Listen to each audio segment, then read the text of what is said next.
Hoje eu quero contar pra vocês uma coisa que aconteceu comigo há muito tempo atrás, mas que é um fato tão importante que moldou, né, a forma como eu direciono algumas ações minhas, né?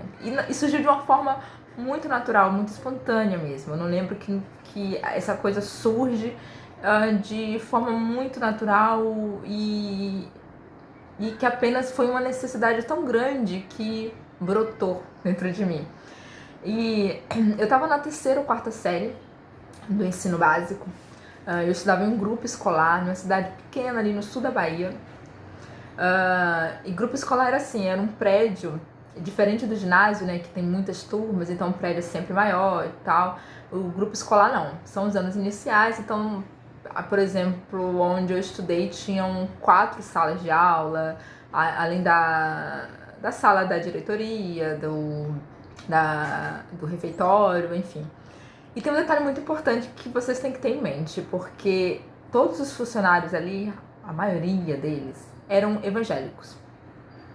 A diretora, professoras, a tia da cantina, a faxineira, enfim, todas.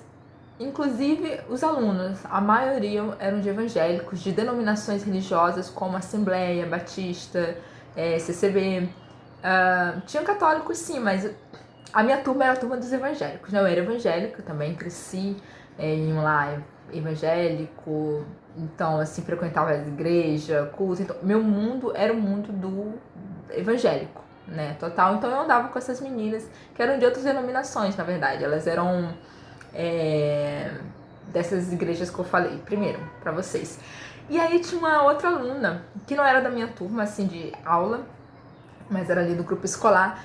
Então, no intervalo, todo mundo se reunia ali no espaço, né, no pátio, na quadra, e para brincar. E ela nunca tava nas brincadeiras, né? Esse momento era uma interação que a gente tinha com gente até de outras turmas, né? Dependendo ali das suas relações públicas. Você saía da turminha ali da terceira ou quarta série onde eu estava. E essa garota, ela era maior que eu lembro dela, mas chegou até mim, por exemplo, o seguinte: não ande com ela, não fale com ela, porque ela é macumbeira, né? Ela faz coisas do demônio, não sei o que, papapá, aquele.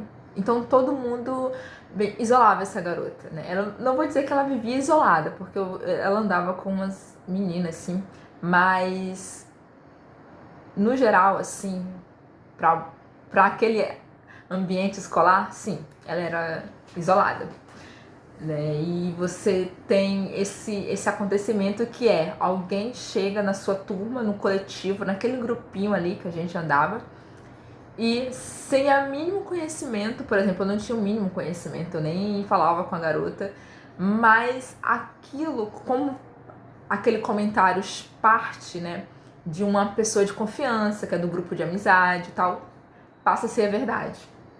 Tem esse fator. E tem o fator evangélico, né? A gente era evangélicas, então existe essa diferença religiosa, bem conflitante e bem preconceituosa, claro, mas existe esse aspecto também de doutrina, né? O evangélico não pode adorar, só pode adorar a Deus, não pode adorar outras imagens, então o evangélico não vai, vamos dizer assim, simpatizar muito com os católicos, por exemplo, porque adoram muitas imagens, nem com o pessoal do candomblé, da umbanda, por essas questões de imagem. A gente tem esse ensinamento na igreja, sabe? Mas aquilo me incomodou muito, porque aquela garota, eu admirava ela, assim. Hoje eu sei que eu admirava ela. Eu admirava ela ter o cabelo curto, né? Quando a gente tinha que ter o cabelo comprido, porque a igreja não permitia cortar o cabelo. O cabelo é o véu da mulher, né? Aliás, eu sofria muito bullying. Bullying não, né, gente? Mas eu era muito questionada pelas minhas amigas, porque na minha igreja a gente usava véu. Então todo mundo, aí a gente ficava discutindo lá onde estava na Bíblia que a mulher, o cabelo é o véu da mulher, então ela não precisa usar o véu, não sei o que, então que minha igreja estava errada. Enfim, tinha esse tinha esse debatezinho, né, no grupo, né? Isso me acompanhou até a adolescência, né? Essa questão, por que vocês usam um véu?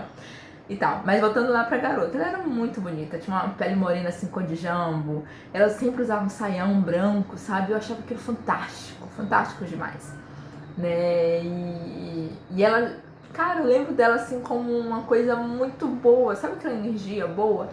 Mas a gente vive de relações, né? Então você não vai falar com quem suas amigas têm um desafeto, mesmo que eu naquela época acreditasse que era um desafeto bobo, mas já era. Falou alguém de confiança, sua amiga falou, tá falado, né? E eu sei que isso me acompanhou durante muito tempo e, sabe, incubado ali, bem incubado. Até que chegou um momento que eu já tô mais pré-adolescente, sei lá, com 9, 10 anos, já tô no ginásio, ou seja, no ensino fundamental. E começo a frequentar a biblioteca da cidade, né? Eu era rata de biblioteca, ao ponto de a bibliotecária assim me chamar para trás do balcão às vezes para ajudar ela quando ela estava sozinha, né? Tamanha confiança, né? Eu procurava os livros, às vezes até quando eu chegava lá, mesmo vazia a biblioteca, né? Aí fala, eu quero tal livro, aí ela assim, pega lá, entra aí, pega. Eu mesma pegava, eu mesma fazia, assinava os protocolos, porque eu já tinha uma intimidade, porque eu frequentava muito a biblioteca, demais mesmo, né? E aí eu matava a aula pra ir pra biblioteca. Eu matava a aula de química, de física. Isso explica muita coisa. Mas enfim, pra ir ler Jorge Amado e o livro E o Vento Levou. Lembro como se fosse hoje os dias que eu passei na biblioteca lendo E o Vento Levou. Bom, e aí quando eu tô nesse momento assim de frequentar a biblioteca e tal, de ler livros com muita assiduidade, eu descubro um livro sobre o candomblé. Esse livro é maravilhoso, eu queria muito lembrar o nome dele, mas assim, eu lembro que ele tinha capa rosa com letras pretas.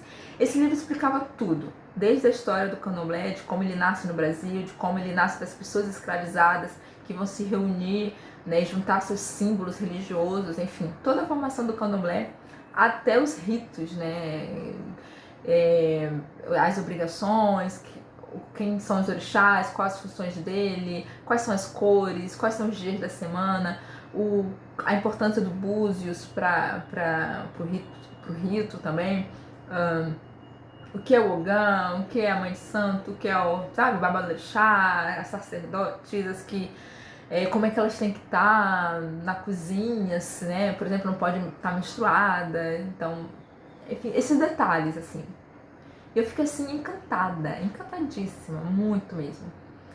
E eu de repente assim me toquei que, pô, velho, criaram uma ideia de que ser da macumba é uma coisa muito ruim, muito demônio e tal. E aquilo não me assustava. A partir que eu li aquele livro, eu não me assustei porque eu compreendi aquela religião.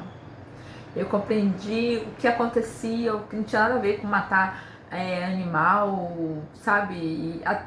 É lógico, eu tenho os seus ritos religiosos que envolve animal, que envolve cozinha, que envolve... Mas não nessa atmosfera obscura, demoníaca, como era falado, sabe? Então, eu falei assim, caramba, eu não lembro qual foi a minha reação, eu sei que eu fiquei encantada com o livro, encantada com a religião e não tive mais esse tipo de... Meu preconceito acabou ali, sabe? Meu preconceito foi rompido ali, quando eu tive aquele conhecimento, né? Na época não existia Google, na verdade existia até computadores já no final dos anos 90, mas não tinha essa acessibilidade que a gente tem hoje no celular, ou até computador em casa. Computador só tinha nem em house existia ainda, só tinha na minha cidade, só tinha computador, sei lá, professores, banco e na escola. E você tinha um limite de usar, por exemplo, a gente não usava a internet só pra treinar Word, essas coisas assim, pra aprender a mexer. Então, teve que partir de mim. Naquele dia foi uma força muito natural, muito espontânea, sabe? Aquilo me incomodava ter que acreditar em um grupo de meninas, e eu vou dizer que depois me desapontaram como amigas. E eu fiquei muito frustrada com isso, porque eu poderia ter conhecido uma pessoa bacana, talvez não, mas independente da religião dela, eu deixei de conhecer uma pessoa que provavelmente seria uma pessoa bacana, interessante de conversar, talvez a gente teria coisas em comuns. E, enfim, eu senti que quando eu sigo as minhas amigas e acredito nelas, eu sinto que, independente de eu ter falado com essa outra garota ou não, a minha atitude de acreditar nas amigas me fez faltar com respeito com essa outra garota. por exemplo, sabe? Mas isso me moldou, assim, demais. Então, quando alguém fala alguma coisa, enfim, não tem mais como a gente ter essa desculpa de eu não tive informação. Eu tô falando de uma coisa que aconteceu na época que nem tinha Google. Não tinha e livros com acesso só na biblioteca, entendeu?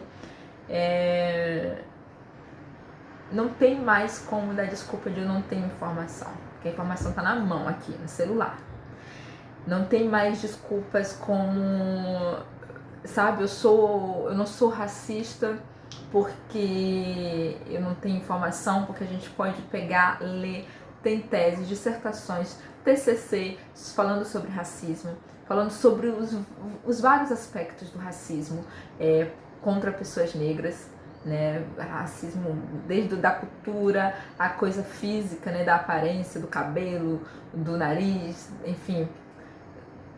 Existe muito trabalho disponível no Google. Sites também, inúmeros sites que estão disponíveis para isso, né? Pessoas que usam suas redes sociais para falar sobre isso. Então, assim, não existe mais desculpa para eu não ter informação. Porque o acesso está aí. Talvez se você morasse lá no meio do mato, dentro da floresta amazônica, acho que, mas nem mais a gente está podendo falar isso, né? Você tem que ser de uma daquelas grupos indígenas que são realmente totalmente afastados do contato, né, com não indígenas, porque não tem mais desculpa para eu não ter informação. A informação está aí disponível, o conhecimento está aí disponível, basta você querer buscar, ter interesse, afinco, sabe? Para entender que já passou do tempo. A gente não tem mais que ficar dando palestrinha. A pessoa negra não tem que mais ficar dando palestrinha sobre racismo. É porque a gente tem paciência ainda e sabe que as coisas, né, tem que se movimentar e é um trabalho importante na luta antirracista. A gente falar.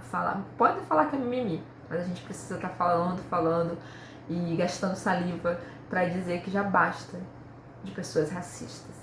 Já basta, já deu. Né? Não adianta mais desculpinhas, por exemplo, do meu pai, eu não sou racista porque meu pai é preto, ou meu pai tem um cabelo crespo, porque minha tia, ela é negra e ela fazia essas piadas também, de cabelo ruim, cabelo duro, não sei o que, cabelo bombril. Não dá mais, assim, até são outras gerações, né? A nossa geração pode buscar mais informações, pode ajudar essa tia contra piadas racistas, né? E às vezes ela é negra e tá só reproduzindo o conteúdo que ela ouviu desde a infância, né? E eu ouvia inúmeras piadas, a gente tinha até uma menina que a galera chamava de Tição de Braúna. Então, assim, e todo mundo vai chamando, né? Babuíno, não sei o que, porque parece macaco, não sei o que. Enfim, porque a gente vem de uma época, eu sou também dessa época, em que o racismo era recreativo, a gente usava de forma muito natural e recreativa. Até hoje, na verdade, a gente usa com memes, né? Sempre a imagem do negro lá desprezado, com aspecto mais feioso possível, enfim. Mas já deu, sabe? O time já passou. A gente tem que evoluir o nosso comportamento para entender uma palavra muito simples, muito básica, que é chamada respeito, né? Se ofende o outro, não é legal, não é bacana. E às vezes o outro, naquela época, lá nos anos 90, não se sentia ofendido porque era um consenso da sociedade, era um senso comum falando. Mas a gente já aprendeu, a gente já deu um passo adiante, tá seguindo, compreendendo que não é mais engraçado.